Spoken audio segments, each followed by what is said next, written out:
Hello, I'm Nayan, and I'm currently majoring in architecture design.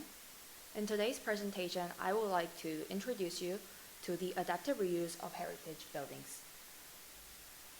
These are the contents of today's presentation. And before we begin, I would like to show you this picture of a power station from 19th century. In fact, it is not just a power station or an old facility. It is an art gallery that's in London, and it is called Tate Modern. It used to function as power station until late 20th century, but after that it became redundant.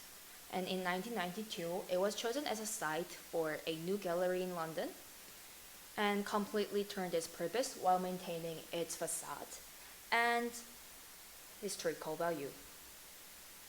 Tate Modern is one of the most famous cases of reuse of historical building.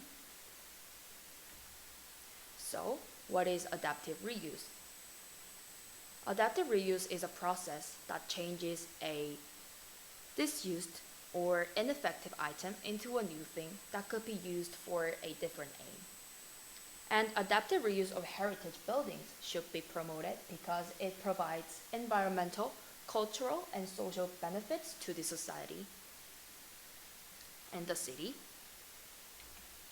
Firstly, the adaptive reuse of heritage building provides an environmental advantage. According to Bullen and Law's paper, the integration of historic conversation with environmental concerns has become an innate feature to the agenda to support the sustainability. And the amount of energy that is consumed for demolition and the waste that would be produced after are significant. And the waste of such resources can be minimized adopting this method.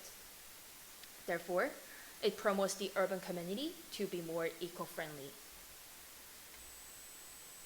Secondly, it gives a cultural advantage to the urban surroundings.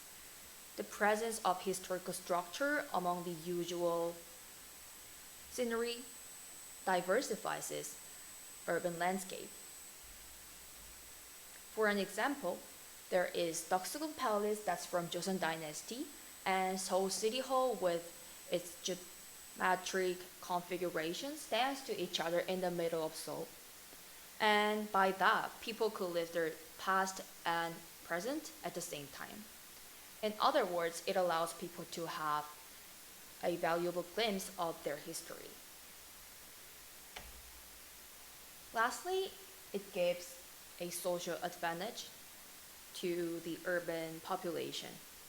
The quality and design of built environment in the cities are vital to people's standards and they impact upon natural resources.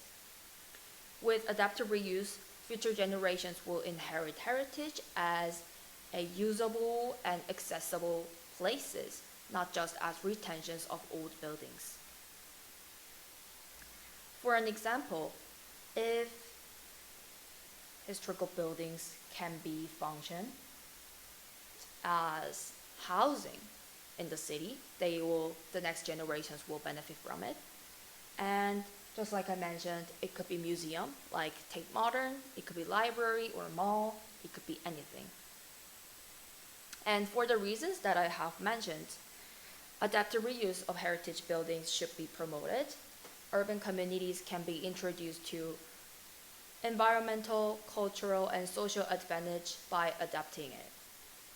And keeping a balance between conservation and practical use will be the key to the sustainable future for all. So this is it for my presentation, and thank you so much for listening.